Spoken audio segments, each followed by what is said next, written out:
Hello and welcome to another episode from the Real Talk and Revenue podcast. We have myself, Francesca, the accountant, and we have Jordan, the therapist, and we bring real powerful conversations around building revenue, building confidence, how the mindset works, all different discussions around to help others in business and in their personal life. So listen in, tune in, let us know what you think, ask questions along the way and we'll be sure to answer them. Enjoy. So studio here in episode 48. Oh, nearing 50. And we're going to talk a lot about comparing and comparison. What is that saying? Comparison is the thief of joy. Yeah. And at first, It can be. It can be a massive. And the reason why I've brought it up, my bloody belt on my trousers mine always do that. and in the wash as well, it gets all tangled. Yeah. I had a lovely chat with my friend Laura this morning, and we talked about comparing, and she said something about comparison is the thief of joy, and I was like, oh my god, that's an episode. Have you never heard that before? I've heard it loads of times, but it's a throwaway comment as well, isn't it? Yeah. We all compare, don't we? Yeah, 100%. Naturally. It's just easier to do that now to like millions of people rather than people that are just in your immediate environment. Could you imagine the time before social media where the comparison would come from then? Is it the magazines? Yeah, we were alive then. Yeah, I know. Do you know what I mean? You know, remember when the internet first came about in the 90s? So, yeah, I guess it would be other media formats. And then before that, yeah, probably even things just like papers, like you say, magazines, and like... Oh, God, that's crazy. Yeah, and I think it's always influenced by like consumerism.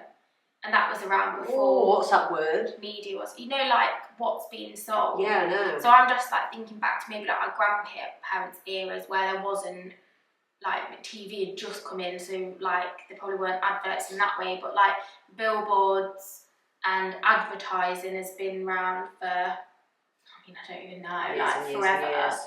Really, hasn't it? So it probably comes from that as well. Yeah. Like, feel like marketing strategies that make us feel like we should have that. If we don't have it, like we're not good enough, or we're irrelevant, or we're missing out. Do you know what I mean? It's so. Oh my God! And it's that's so why true. marketing can be such a political thing, and also like it plays on our like values and morals as people. Yeah, that's why I really struggle with it. We've spoken about this before, especially selling therapy. The way that I sell is really important to me because I don't want to feel like people. You're manipulating people. Yeah, exactly that. Yeah. There is is there a fine line? I don't know. There can be, but I think it depends what you're selling as well. If it's something you genuinely believe in, yeah, and it's going to help that person. Yeah, and that can be true no matter what you're selling. If I'm just trying to sell a vitamin that I know for a fact hasn't got the true vitamin in it, but it doesn't matter. Yeah. That's different, isn't it? Yeah, products that you know like have like potentially damaging side effects or don't actually do what they say. Like, yeah, like weight loss teas 3 days. And booty. Yeah, like it's not that, is it, that's making you lose weight? It's the fact that you're not eating well. But anyway. Even like, you know, like the beauty industry, that's a massive one, isn't it? Yeah, it is. I think it's a really controversial, difficult one because so many people sell from the angle that they truly believe and are passionate about, of like confidence. Like you only need to look at like a lot of like cosmetic surgery adverts and things, and people doing testimonies on like, I'm loads more confident, and you will hear people like genuinely, authentically saying that, and it's true. But it's still a bit controversial, isn't it? Because why do people feel better in themselves for having these interventions, for going and having surgery? Because there's a beauty standard that we're holding ourselves against. Do you know what I mean? And there's this whole thing. So anyway, risk of going down a rabbit. Yeah. Do you know what I mean? And that's how I'm always thinking about things. Like, that's great if you feel confident in yourself, but I always think like sometimes it's a shame in the first place that women or men in different ways, like whoever, we feel like we have to fit certain narratives to be acceptable, and therefore we will feel more confident if we are closer to that. It's so true, isn't it? And I love the people that own like their own style or who they are. Yeah. But it I'm can not be saying there's anything weird. wrong with that, by the way. Like, absolutely no judgment, but it's just like, you know, thinking behind it and thinking like, yeah, absolutely do whatever is going to make you feel confident and better about yourself. But sometimes as well, we need to think about like where that's coming from as well. Do you know what I mean? Like, is that prescribed, or is it something that's actually come from us?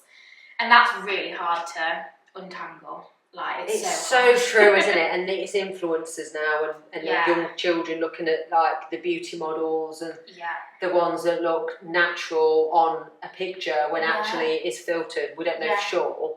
And I've been around loads of people, as I'm sure you have, where you look at the pictures and you think, oh, they're so like naturally this or naturally that, and then they're openly talking about like editing pictures and stuff, and you're like, well, oh my god, like, you see them in real life, and it is very no wonder different. my pictures are never going to look like that, because I don't edit them, or like I don't know how to do that. Do you think a lot of people still really filter their photos? Yeah, or not just filter necessarily, but edit afterwards. Edit, yeah.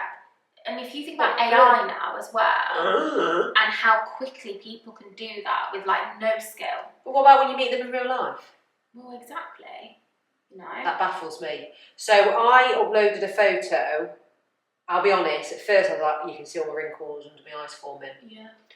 And then I still shared it on my LinkedIn, shared it on my Instagram, and I did have a moment where I thought, oh, if I could just blur that out. And I thought, no, I want to be a role model, but I'm not naturally, everything's natural as such. I'm not bothered. Yeah. So this one, for example, I'm just showing a picture. So I didn't do, it was just natural light. Yeah, yeah. I still like it and go back.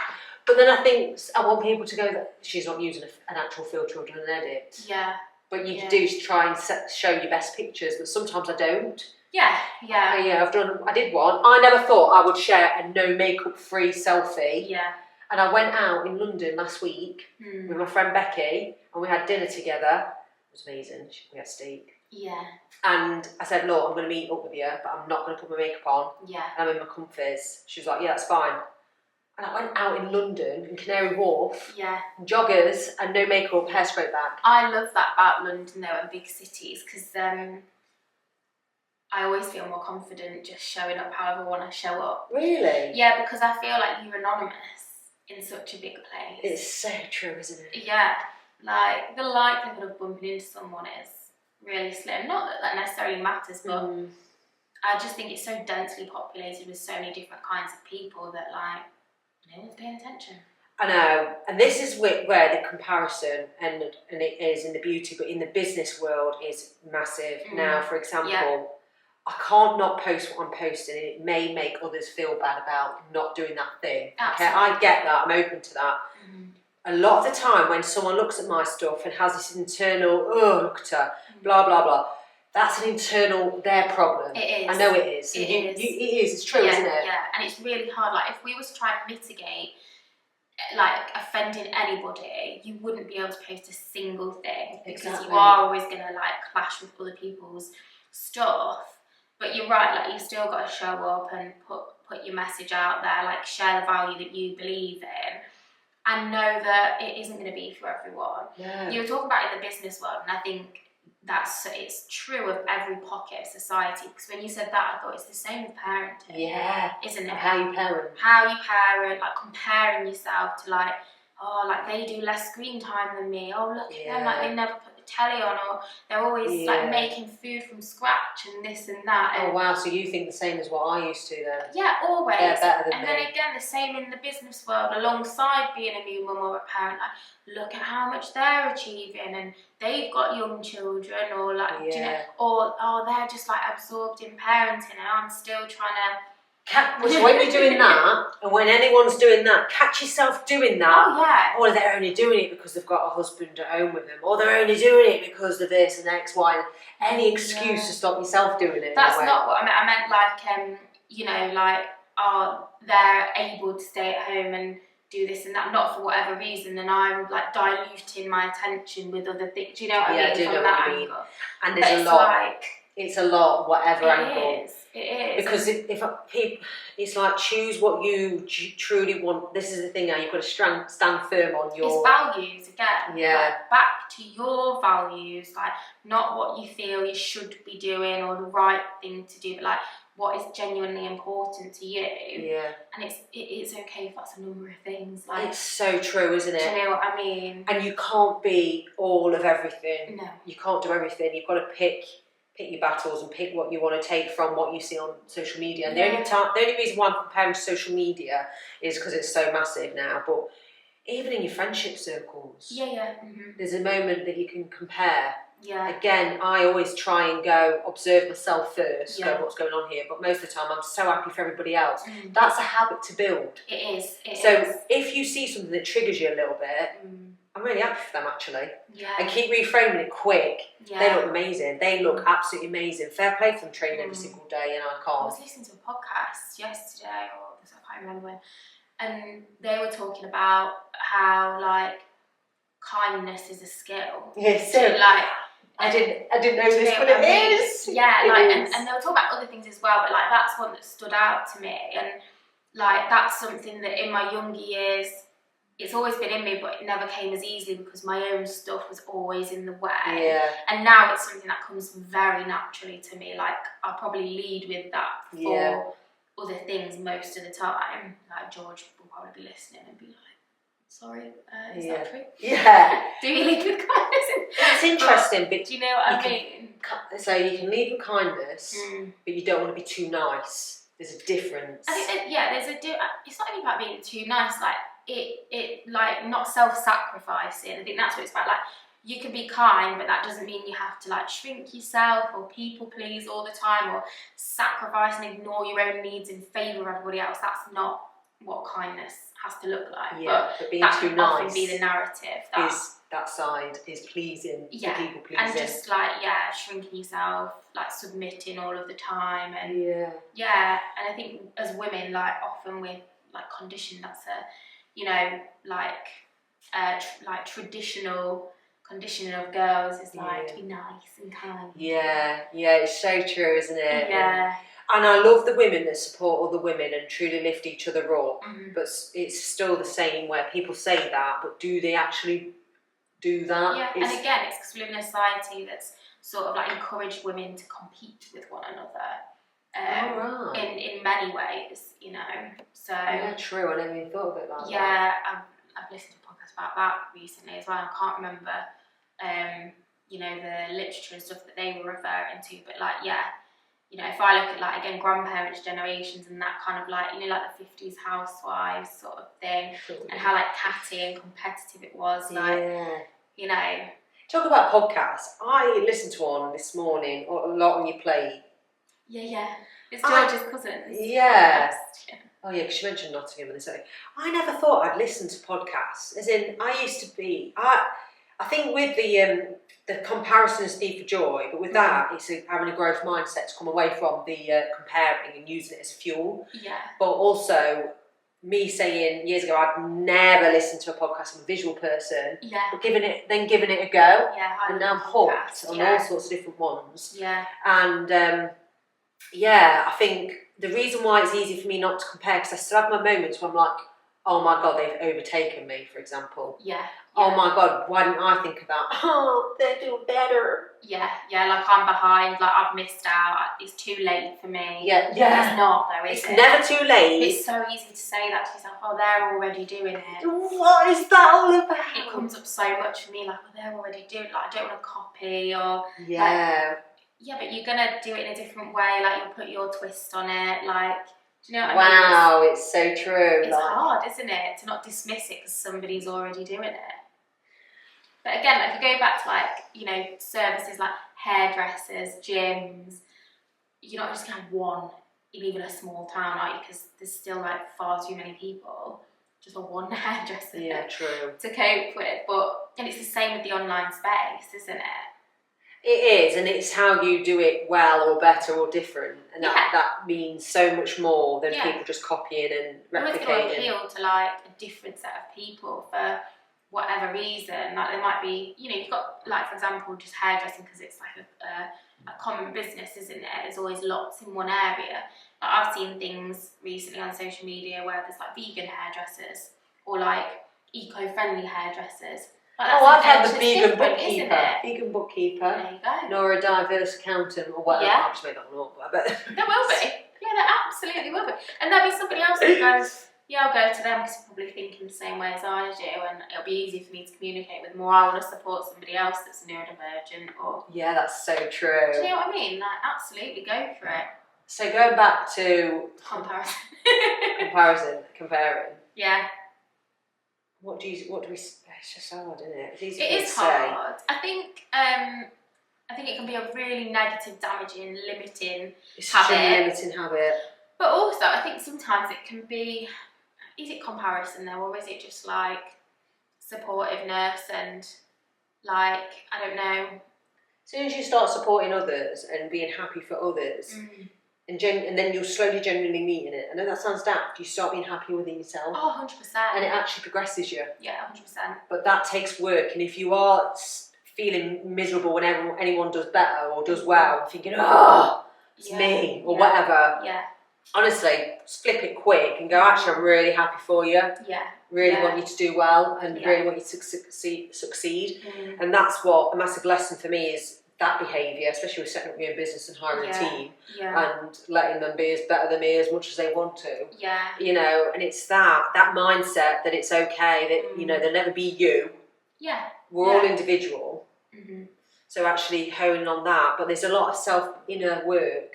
Definitely. But I think if you can support other people and like, if you like what someone's doing, like say it, or if you really like, you know, there was someone on my Facebook feed the other day that I went to school with. I haven't spoken to her in absolutely years, and I saw that she was like setting up her own childcare business, and I thought, that's amazing. Like her school was closing or something. She's doing it herself. Yeah, so she's setting up her own, and I thought, that's amazing. That's really good. Like, and I just thought, oh, that's so exciting. Well done. Did you put on her an accountant? Yeah. You're listening. Could you imagine?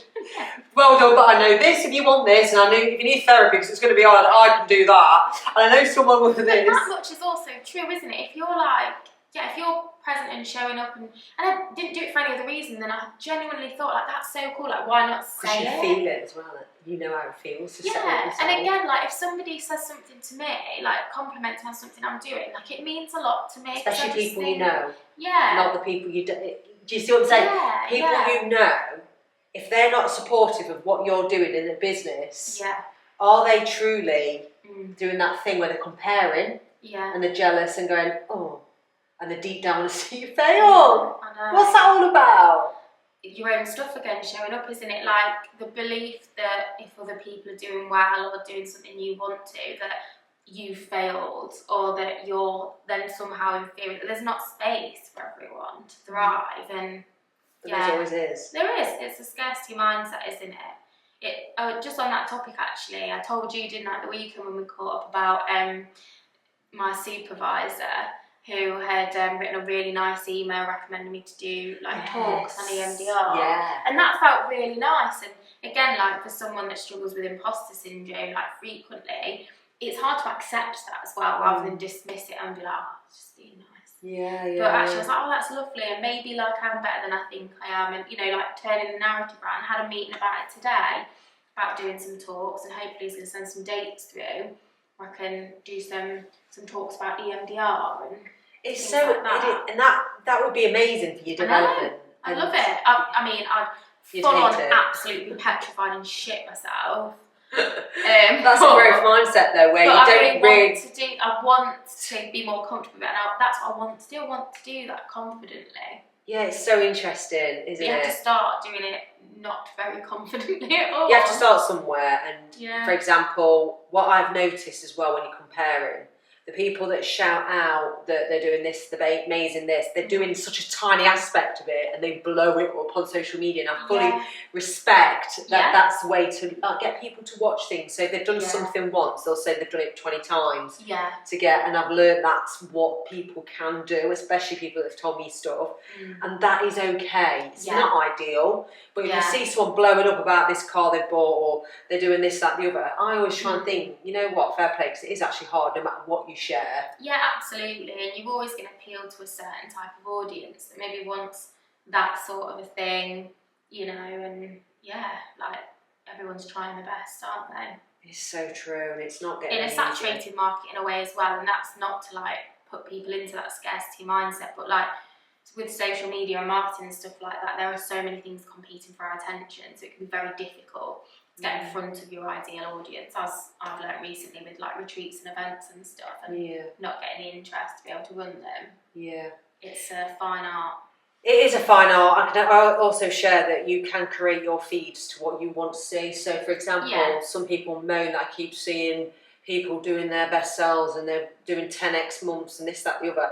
Well, you're doing something to have that in your feed. It's the truth. Algorithms are built around what you normally view and like. It is weird though, isn't it? Because like, I get some really horrible things popping up on my social media sometimes, and I think, what is that doing there? But again, like it's even the like, you know, just like distressing murder news. Series. Are you thinking about murdering someone? Just like distressing news, you know, like conflict around the world, like all the Gaza stuff, and like really like explicit scenes. And it's not that, again, like it's a topic for another day, isn't it?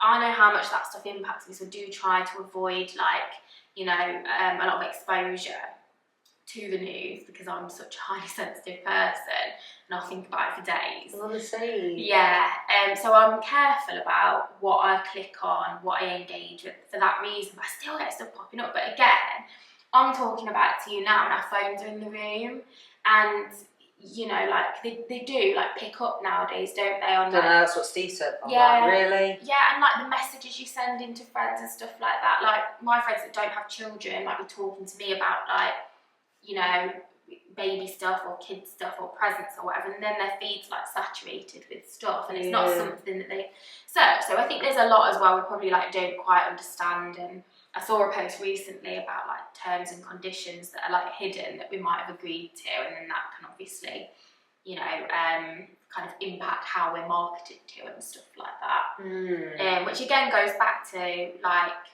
comparison and how much it is influenced by marketing, media, all the quotes that are out there, motivational quotes, and then you go, yeah, that's a bit of me. And then you're like trying to hone in, like, I'm right to feel like this, and then you'll see another one. You're like, yeah, he did me wrong as well. And then you see something else that's like completely opposed to that, and you're like, oh right, am I wrong now? Yeah, like, I know every quote's about me. There's a lot of Are you a bitch and a narcissist and a this and that? And I'm like, oh my god, they've got me. They've got me. So many of my friends, you included, Roxanne, sorry once again, included. Am I a narcissist? I'm like, no.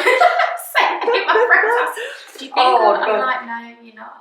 Oh, it is so true, isn't it? And I see, I'm like, they've written that about me. Panicking. Yeah, but then I think if the shoe bloody fits, and I always try and look at everything as lessons, even though it's not written at me. Hang on a minute, have I done that? Those sorts of extremes as well, like it's never the person that's actually like got enough self-awareness to be questioning whether they've got those kind of traits. It's so true, and I also think a true narcissist, for example, wouldn't be questioning themselves. They wouldn't even look at that as a subject or an option that they are. No, absolutely not. Because they're not willing to expand their horizons. And we can all be a touch of something. We've all got minds that can go off on tangents. Let's be real here. And but the beauty of the comparison piece is that when you get it right, you can develop so much quicker and better. Yeah. But for example, I've developed the business to a really good place, and then we've got 12 employees.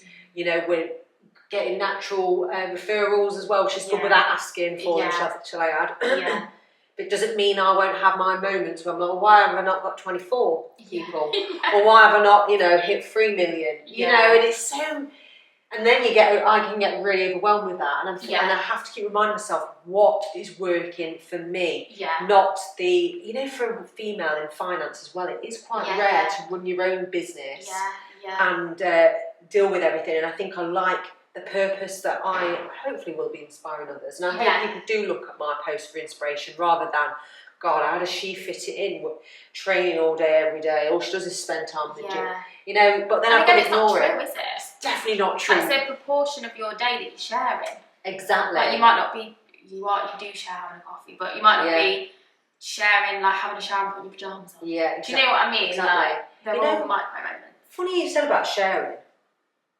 I share a lot less now than I did 2 years ago. I used to share daily coffees, I'm at the office now, doing this and doing my fitness. I think that's fair, and it's common though, isn't it, that we we'll slow down on what we're sharing when we've become more established, because actually you don't need to share as much. No, I don't, but I am going to be bringing more back.